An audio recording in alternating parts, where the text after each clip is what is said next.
What's up, guys? I'm SaltEMike, and this is your Star Citizen Week in review for April 8th, 2024. Overdrive was updated. It's super fun, and they surprised us with a reward that we don't have to buy. Evo Patch is still progressing, but we're missing a couple of big-ticket features still, and Citizencon details have been revealed. All that and more on today's Week in Review.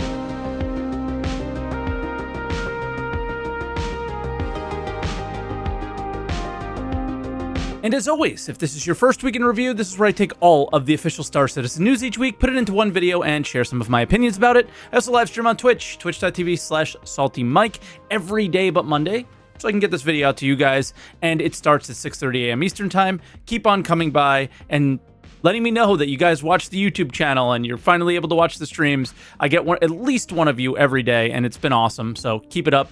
Thank you so much. With that, we have a ton to get through today, so let's start out with some patch updates.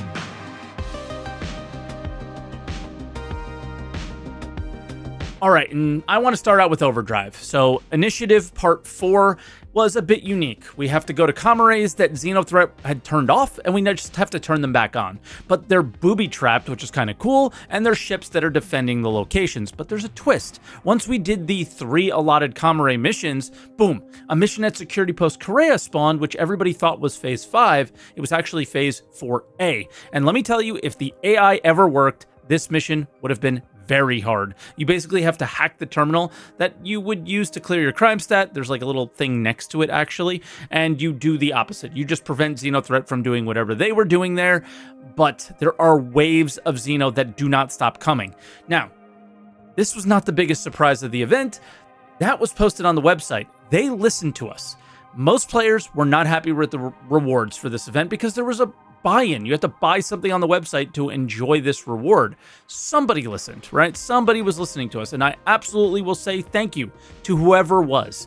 But I will not give a round of applause for something that should have happened in the first place.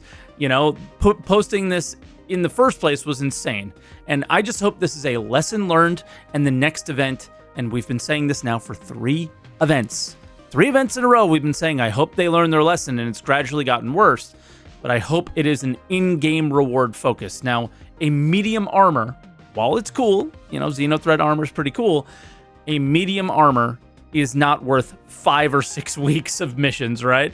The enjoyment with your friends is worth the missions by themselves. But the reward, I don't know. If you make that, if this was the only thing that we got, that would be kind of crazy. Now, Evo Patch patches, there were 4 of them. Tuesday was the first one, and you can see it was a major stability patch with a little fix for AI creatures endlessly respawning after a crash recovery, but stability was still quite rough, and even though they fixed so many things, it was still very difficult to test the features that were ready for feedback, and there's not a lot of them. Wednesday was another patch without any additional features ready for testing, but the star map was improved a bit. But like Tuesday, the stability was still very much an issue, as it tends to be for Evo patches, right?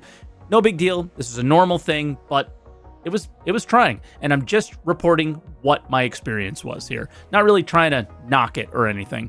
The first patch was, this was the first patch that AC was turned on properly, and we were able to test FPS weapons in Arena Commander. And we found quite a few issues with them, and overall, though, the experience was quite good.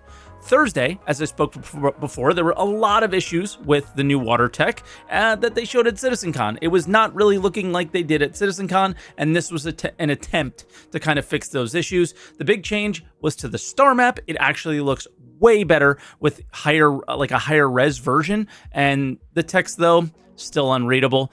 More on that in the video updates. And the Freelancer has components properly, but one thing I don't get is they did not address the door in the middle, that with the docking collar area that goes into the cargo area, because you can't fit larger containers through there, so it doesn't really make sense to use that area as a cargo area. But yeah, so they didn't do a gold standard pass, I would say, but it has components. And not only did they resolve a lot of the FPS issues, but they added most of the guns to Gun Rush so we can see them, because there's an issue with renting weapons in Arena Commander now. So all those issues we found the day before, most of those were fixed the very next day. So the pace of I guess the way things are evolving and how quickly some of these dev teams are working on some of their features is super fast. Friday, they did some polish to the character customizer experience, although I didn't hear any music throughout my process of creating a character though, so let me know if you guys did or if you didn't.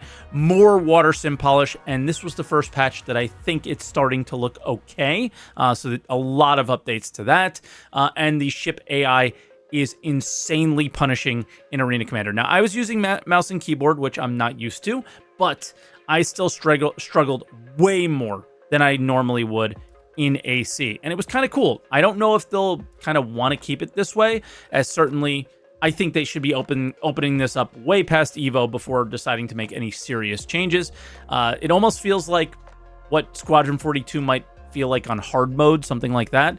And lastly, they're iterating a ton on the FPS stuff. Actually, we were actually able to give some solid feedback on it while playing Gun Rush, which was cool. And that's really all we have this week. I do want to apologize that I didn't do any Evo updates this week. Like I mentioned in the first few patches, I did test every day, but it was very difficult to test due to stability issues, and it's also been 2 weeks of kind of the same stuff, and I'm really just waiting for the hangars to be in there. So that's the big note, is that the hangars did not make it in, and that's kind of why I didn't do any major Evo updates on the channel, because there wasn't much to tell you. I mean, look at how quickly we got through 4 patches, right? So not much there yet, not much major stuff to share with you, but I promise when there is, I'll let you know. So get subscribed if you haven't yet. And yeah, let's move on to the roadmap updates.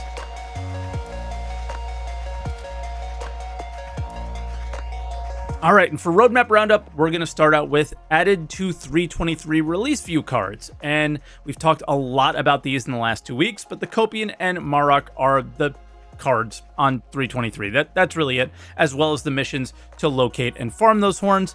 Can't wait to show you guys these, but you've been hearing about them a lot, so no surprise here. And then added to 323.x release view is the surprise. Modularity is getting added to Star Citizen with a very legacy ship, the Retaliator. It's not going to be so legacy anymore, though, because it's also coming with a gold standard pass. I surprised myself how not excited I kind of was. I thought I would have been much more excited for this, but it really comes down to this for me these days. This is an addition of tech, but it doesn't give us a ton of options as far as gameplay just yet. Now, I could see myself getting super excited for ships like the Caterpillar, Galaxy, or more interesting options in terms of modularity outside of cargo and torpedo modules. So keep an eye out for this big tech update, but not really a big gameplay update. And that's all we had for Roadmap Roundup as we are approaching a patch. Usually there's not going to be any major additions or subtractions from the roadmap, but this is one where, hey, we still don't have the hangars in there. I think people are kind of looking and keeping their eye on this roadmap. Almost nothing is committed at this point. So it is, yeah, it's getting down to the wire for some of these things. So these next few roadmap roundups are going to be very interesting to see what stays, if anything goes, all that stuff. So keep an eye out here again on the channel, and we'll keep you updated on that. And with that, let's jump into some video updates.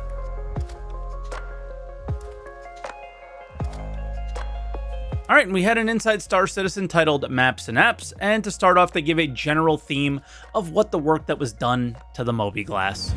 So the Mobi-Glass is getting a massive visual overhaul for 323. The version everyone's been living with for years is, it kind of does the job, but you can see it's dated now. So the entire Mobi-Glass is overhauled from what it was before. It's using a new technology that we've built called cards, and we use cards for other UIs throughout the game. For the Mobi-Glass, it was a big task to convert because it has a lot of apps in it as well. So we need to convert all of those apps over to the new tech in order for the entire thing to be able to release. Okay, so as expected, most of the stuff is visual and not functional, but we do get some functional changes, and we will not have all the apps converted just yet, which is fine as well. The VMA and the comms apps are left out for now and will probably come in a future patch like a 324 or beyond 4.0, something like that. Then they go into a few of the updates in a little bit more detail. You've got a completely updated home screen, so you can do things like view your ship, you can see your health, notifications. It's kind of the information you really need to see now. So we're also getting a fully new health app where you can see all the things that's currently affecting your health and all the stats that you would normally see on your HUD. Over time, we've added all these cool new things that can affect the player. So we're going to have things like radiation. We've got existing stuff like you can break bones. If you heal yourself, you can potentially overdose. You can have drug effects. All this cool stuff is happening, but it wasn't obvious to the player just walking around what was going on under the hood. So we added this new app where you can track all that stuff. Now, I love the new home screen. You can click those little arrows there to get to the apps associated with the widgets on that screen as well, which is cool. The health app is a bit weird. It's kind of replacing a lot of what the dedicated medical tools were doing. So I don't know, I kind of find this weird. It almost feels like a squadron throw-in that was there, and so why not have it? And then the contracts app is next. So the contract manager has been in the game for a long time, and it's just grown kind of obvious that it's not doing all the things you need it to.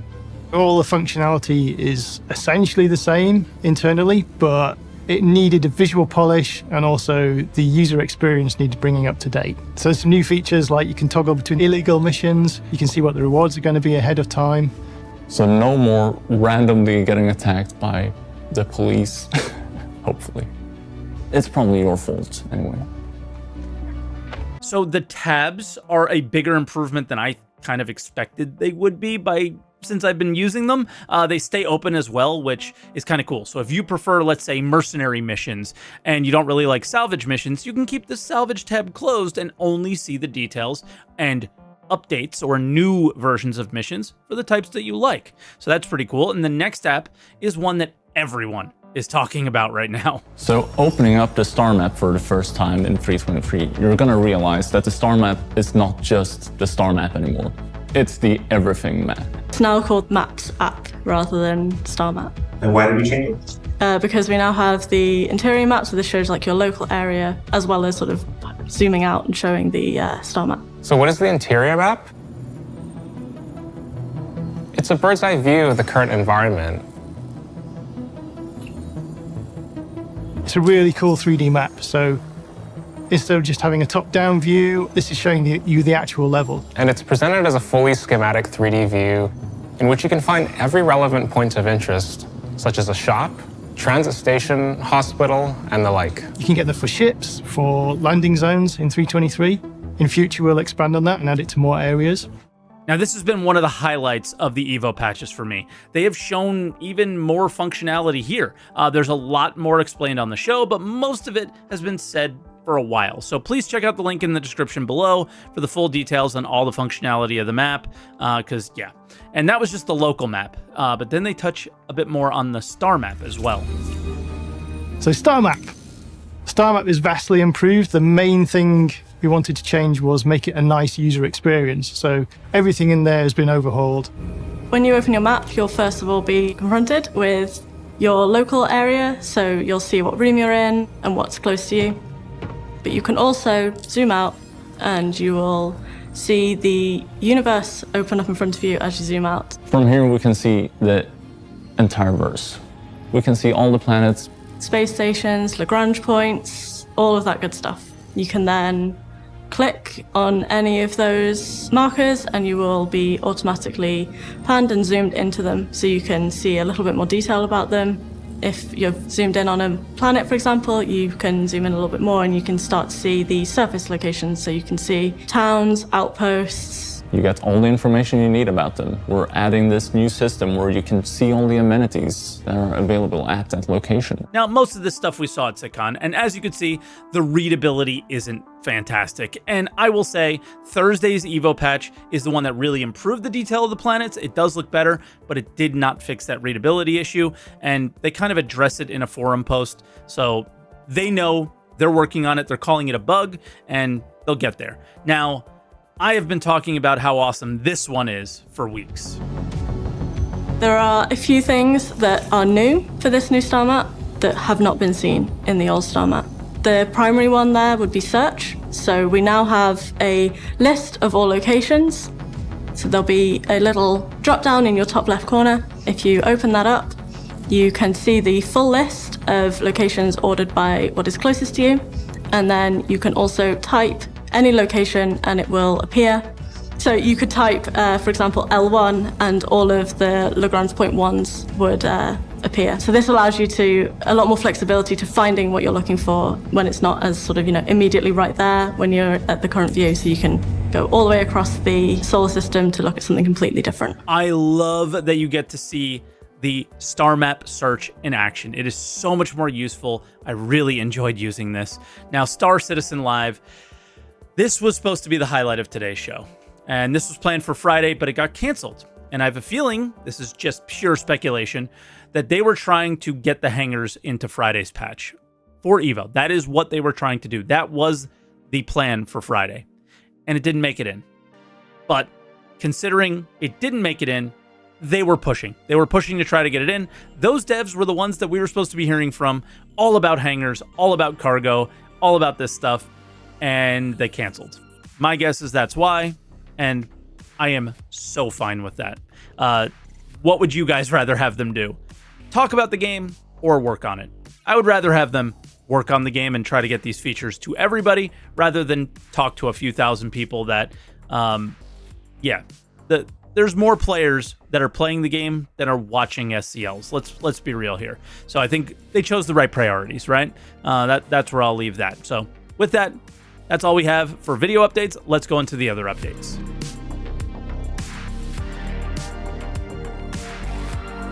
And as always, we start out with a sneak peek, and this one's quite simple. It's a distribution center, not much of a sneak peek since we've seen plenty of them of late. I think I've actually been to this specific one. It's mostly visual stuff right now for Evo. Apparently, there are unlawful missions there now, so I have to check those out because I didn't know about that. I just heard about them earlier today.